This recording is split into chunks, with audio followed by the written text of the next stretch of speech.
Hello everyone. आप लोगों का हिंदी का पेपर बहुत ही अच्छा गया है, इसके लिए बहुत बहुत शुभकामनाएं। और अगले पेपर में हम लोग मैथमेटिक्स का करने वाले हैं, तो आपका अगला नेक्स्ट पेपर मैथमेटिक्स है। तो आज हम लोग मैथमेटिक्स से बात करते हैं, जो मल्टीपल चॉइस क्वेश्चंस हैं जो आपके पेपर में जिसके चांसेस ज़्यादा हैं पूछे जाने के, उसके हम डिस्कस करेंगे। अगले लेक्चर्स में हम लोग चैप्टर वाइज सारे एमसीक्यू कर लेंगे। आज कुछ ऐसे ही एमसीक्यू लेके आए हैं जो आपके ज़्यादा इंपॉर्टेंट है। तो चलिए स्टार्ट करते हैं।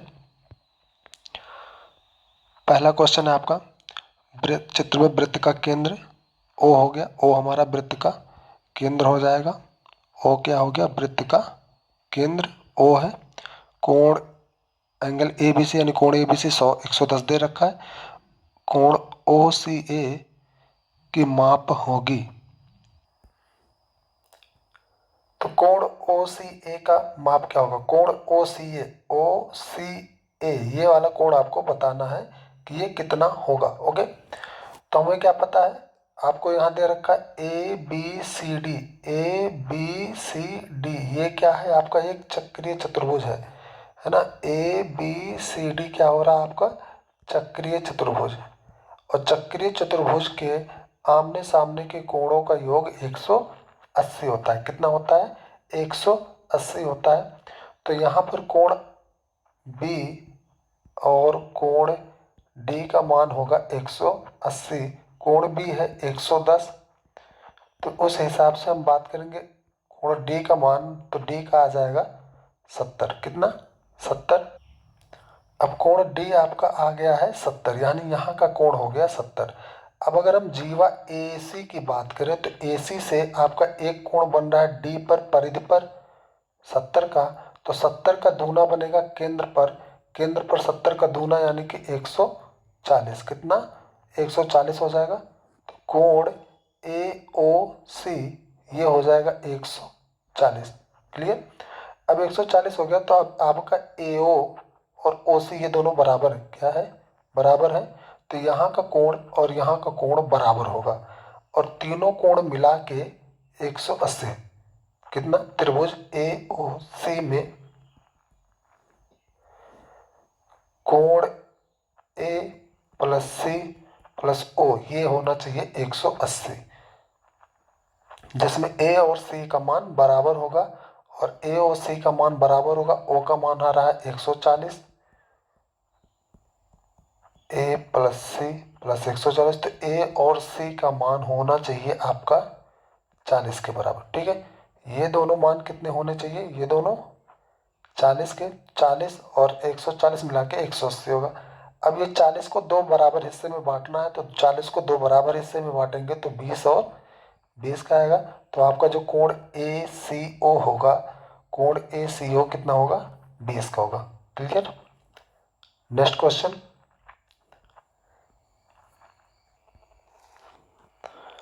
वृत्त का केंद्र O हो गया। O हमारा केंद्र हो गया। ए बी सी डी वृत्त पर है, और कोण ए बी डी 40 है, यानी ए बी डी ये वाला कोण हो गया आपका 40। तो यहाँ पर देखिए, और सी ए डी दे रखा है। सी ए डी ये हो गया 65 का। ठीक है, तो ये 65 हो गया, ये 40 हो गया। हमें बताना ए डी सी का मान, ये वाला कोण बताना है। कोण ए डी सी का मान बताना है। ओके, तो यहाँ पर आप देखिए ए डी को जीवा बनाइए। ए डी को जीवा ले लेंगे, तो एक जीवा से एक ही वृत्त में बने हुए कोण क्या होंगे? बराबर होंगे। तो यहाँ 40 है तो यहाँ भी 40 हो जाएगा। तो ये भी आपका हो गया 40। ओके, अब यहाँ ट्रायंगल एंगल का सम प्रॉपर्टी लगा दीजिए, यानी एक त्रिभुज के तीनों कोणों का योग 180। तो 65 प्लस 40 प्लस कोण A D C equal to 180। तो ये हो जाएगा कोण A D C equal to 180 minus 65 minus 40। ठीक है, इनको घटा दीजिए तो ये कितना हो जाएगा? 180 में से 40 गया 140। अब 140 में से 65 और जाएगा तो कितना बचेगा? 140 माइनस 65, ये हो जाएगा 10 में से 5 गया 5, और 13 में से 6 गया 7, यानी 75 डिग्री। तो second option is the correct answer. Next question, बारंबारता सारणी का बहुलक होगा। बहुलक हमारा जो बारंबारता सबसे अधिक बार होगा, सबसे अधिक बार जो होगा वही हमारा क्या हो जाएगा, बारंबारता का बहुलक होगा। तो ये 18 है, तो इसका बहुलक जो आएगा 25, क्या 25 हमारा हो जाएगा बहुलक। क्लियर। नेक्स्ट क्वेश्चन, सरलतम मान होगा।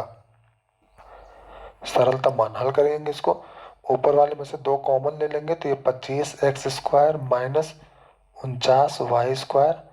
पान यहाँ से भी 2 कॉमन ले लीजिए तो 5x माइनस 7y। ओके, 2 से 2 कट गया। ऊपर वाले को लिख सकते 5x का होल स्क्वायर माइनस 7y का होल स्क्वायर, नीचे 5x माइनस 7y।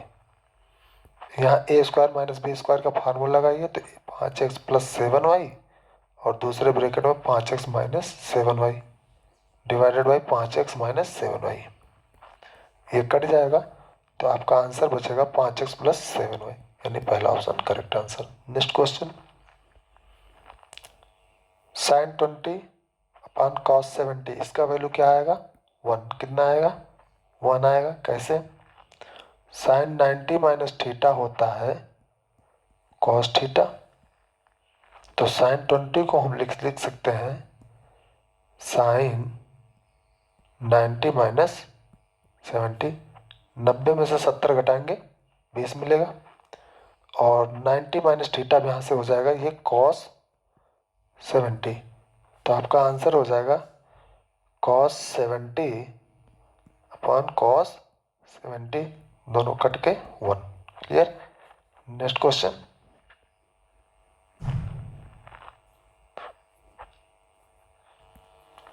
एक से 10 तक की विषम संख्याओं का समांतर माध्य होगा। 1 से 10 तक के बीच में विषम संख्याएं कितनी है, 1 से 10 के बीच में, 1 से 10 के बीच में विषम संख्याएं 1, 3, 5, 7 और 9। इनका समांतर माध्य करना है तो बीच में हमारा 5 आ रहा है तो 5 हमारा आंसर हो जाएगा। और अगर ऐसे भी समझना है तो सबको जोड़ लीजिए, और जोड़ने के बाद जितनी संख्याएं हो रही हैं 5 संख्याएं हैं, 5 से भाग दे दीजिए तो आपका माध्य निकल जाएगा। जोड़ेंगे 9 1 10, 7 3 10, 10 10 20, 5 25 बटे 5 5। ठीक है। नेक्स्ट क्वेश्चन, बी ए यानी ए बी वृत्त का व्यास है। यदि ओ वृत्त का केंद्र है और सी ओ बी 50 है तो सी ए बी बताना। सी ओ बी 50 है, देखिए केंद्र पर बना हुआ कोण 50 है तो परिधि पे बना हुआ कोण इसका आधा होगा। केंद्र और परिधि पर कोई वृत्त है, इसमें कोई व्यास है या व्यास ना भी रहे, कोई भी जीवा रह लीजिए। तो जीवा अगर आपका ये मान लीजिए केंद्र है, जीवा के द्वारा केंद्र पर जो कोण बन रहा होगा इस कोण का आधा हमारा इसके परिधि पे बने हुए कोण होंगे। तो यहाँ मान लीजिए थीटा है तो थीटा का आधा थीटा बाई 2। यहाँ तो अगर 50 है तो 50 का आधा 25, तो इसका आंसर हो जाएगा 25। Next question, X plus 1/x equal to 7, तो x² प्लस 1/x² का मान क्या होगा। तो आप क्या करिए, इसका स्क्वायर कर दीजिए। ठीक है, इसका होल स्क्वायर कर दीजिए, x प्लस 1/x का होल स्क्वायर इक्वल टू 7 का स्क्वायर। तो ये हो जाएगा x² plus 1/x² plus 2 into X into 1/x equal to 49। x से x कट जाएगा तो ये x² plus 1/x² plus 2 equal to 49। तो x² प्लस 1/x² हो जाएगा, 2 को उधर ले जाएंगे, 49 में से माइनस करेंगे 2 तो 47। तो इसका आंसर क्या होगा 47। नेक्स्ट क्वेश्चन, 8 संख्याओं का समांतर माध्य कितना है, 12 है। 9वीं संख्या अपठनीय है, 9 संख्याओं का समांतर माध्य 13 है, तो अपठनीय संख्या कितनी है। तो 8 संख्याओं का समांतर माध्य 12 है, तो मान लीजिए 8 संख्या कितनी है 12 12 है, 3 2 5 6 7 और 8, ये हमारे 8 संख्याएं होगी। 9वीं संख्या हमें नहीं मालूम है तो 9वीं संख्या हमको नहीं दे रखा है, और 9वीं संख्या लेने के बाद इसका माध्य कितना हो जाता है 13। कितना हो जा रहा है 13 हो जा रहा है, यानी हर एक संख्या 13 हो गई। अब सारी संख्याएं 13 हो जा रही हैं क्योंकि माध्य 13 कह रहा है। ठीक है, अब देखिए आपको ये वाली संख्या बताना है कि कितना होगा ये वाला संख्या। तो क्या कर देख रहे हैं हम कि हर एक संख्या, जितनी भी संख्याएं हैं सभी लोग +1 हुई हैं, सारे लोग +1 हो गए, यानी 12 से 13 हो गया है। और कितनी बार हुआ है? 8 बार। कितनी बार हुआ है? 8 बार हुआ, और एक बार डायरेक्ट 13 हो रहा है। तो 8 बार यानी 1 2 3 4 5 6 7 8, 8 बार ये 8 हो गया, और एक जो 13 है ये 13 हो गया, 13 8 21, यानी संख्या कितनी होगी? 21 होगी। ओके, अब ऑब्जेक्टिव था इसलिए इस वजह इस तरीके से कराएं, नहीं तो आपको माध्य का फार्मूला लगा के करवाते, थोड़ा सा लंबा हो जाता। नेक्स्ट क्वेश्चन, मूल बिंदु से जाने वाली सरल रेखा हो। कि मूल बिंदु से कोई भी सरल रेखा जाएगा तो x इक्वल टू 0 और y इक्वल टू 0 ये दोनों मिलना चाहिए। यानी यदि आप x बराबर 0 रख रहे हैं तो y का मान भी 0 आना चाहिए, और ऐसा तभी संभव है जब ये वाला कंडीशन होगा, जहाँ x आप 0 करेंगे तो y भी 0 आएगा। क्लियर? तो ये ऑप्शन आपका सही होगा। नेक्स्ट क्वेश्चन, यदि संख्याओं 27 25 23 x+2 x-2 17 15 और 13 का समांतर माध्य है।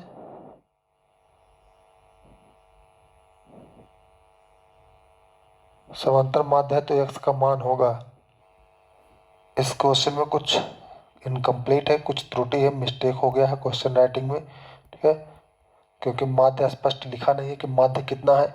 अगर माध्य नहीं लिखेगा स्पष्ट तो हम इसको नहीं कर पाएंगे। ओके, नेक्स्ट क्वेश्चन देखते हैं, इसको हम लोग बाद में करेक्ट कर लेंगे। नेक्स्ट क्वेश्चन है x equal to 2 minus root 3, तो x² प्लस 1/x² का मान क्या होगा? तो x इक्वल टू है 2 माइनस रूट 3, तो 1/x कितना होगा? 1/2 माइनस रूट 3। इसको थोड़ा सा रेशनलाइज कर लीजिए, सरलीकरण। तो माइनस में लिखा हुआ तो प्लस वाले से ऊपर नीचे गुणा कर देंगे। ठीक है, तो अब ये हो जाएगा 2 प्लस रूट 3, और इन दोनों का गुणा करेंगे तो a माइनस बी और a प्लस बी का फार्मूला लगा देंगे। 2 का स्क्वायर माइनस रूट 3 का स्क्वायर, ये हो जाएगा 2 प्लस रूट 3/4 माइनस 3, और आ जाएगा 2 प्लस रूट 3/4 माइनस 1 1। तो नीचे 1 लिखने की आवश्यकता नहीं है। ओके, अब आपको निकालना क्या है? x प्लस 1/x का होल स्क्वायर करिए तो कितना आएगा ये? x प्लस 1/x यानी कि x की वैल्यू 2 प्लस माइनस रूट 3 और 2 प्लस रूट 3 इसका स्क्वायर करेंगे तो plus root 3 minus root 3 cancel, 2 plus 2 4 का स्क्वायर यानी कि 16। ओके, अब इसको और आगे सॉल्व करें तो इधर वाले से आएगा x² plus 1/x² plus 2 equal to 16, तो x² plus 1/x² equal to हो जाएगा 14। तो 14 is the correct answer. Okay, next question, sec theta equal to 2 है। Sec theta equal to theta का मान बताना है। सेक का मतलब हो गया 1/cos थीटा इक्वल टू 2, या फिर ये कह सकते हैं cos थीटा इक्वल टू 1/2। तो ये किस पर मान होता है? 1/2 cos के किस एंगल पर मान 1/2 आता है? cos 60। कितना? cos 60 का वैल्यू होता है 1/2, और तो यहाँ से थीटा इक्वल टू हो जाएगा 60 डिग्री। अब यहाँ सारा का सारा आंसर आपका पाई में दे रखा है। किस में दे रखा है? पाई में। तो पाई और थीटा के बीच में संबंध क्या बनता है कि 2 पाई इज इक्वल टू होता है 360, pi equal to 180, pi by 2 equal to 90, pi by 3 equal to 60, pi by 4 equal to 45। तो पाई बाई 3 इक्वल टू 60, 60 है ना, अब 60 आया है तो पाई बाई 3 कितना होना चाहिए? पाई by 3। Second is the correct answer. Next question, 1 से 9 तक की संख्याओं प्राकृतिक संख्याओं का समांतर माध्य करना है। तो 1 2 3 4 5 6 7 8 9 इनका समांतर माध्य करना है। तो 4 इधर निकल गए, 4 इधर निकल गए, बीच में बचा कौन? 5। तो 5 is the correct answer. Okay, next question, वृत्त की त्रिज्या OD 4 सेंटीमीटर, OD हो गया 4, तो इधर भी होगा 4, ओ बी 5 सेंटीमीटर है, ओ बी हो गया 5 सेंटीमीटर। स्पर्श रेखा बी सी को क्या बताया, स्पर्श रेखा बताया। अगर ये स्पर्श रेखा होगा तो यहाँ त्रिज्या के साथ ये 90 अंश का कोण बनाता है, ठीक है। और 90 अंश का कोण बनाएगा तो हम लोग यहाँ पर पाइथागोरस लगा सकते हैं। पाइथागोरस लगाएंगे यहाँ पर, ये हो गया आपका 4 सेंटीमीटर और ये 5 सेंटीमीटर, तो ये वाली भुजा 3 सेंटीमीटर आएगी, ठीक है। आप पाइथागोरस का नियम लगा लीजिएगा, तो यहाँ से 3 centimetre is the correct answer. Next question. तो यहाँ पे ये सेशन हमारा समाप्त हो रहा है। नेक्स्ट सेशन में हम लोग चैप्टर वाइज सारा का सारा स्टडी करने वाले हैं। चैप्टर वाइज जितना भी चैप्टर है आपका, पूरे चैप्टर से MCQ जो आपके इम्पोर्टेंट बन सकते हैं उसको हम बना के करेंगे, और अगले 2 डेज में हम लोग कंप्लीट कर लेंगे इसको, ठीक है। अगले 2 डेज में सारे के सारे MCQs कंप्लीट कर लेंगे। और घबराना नहीं है, सारे के सारे क्वेश्चंस हम करा देंगे, आपको पैनिक नहीं होना है। Okay, thank you.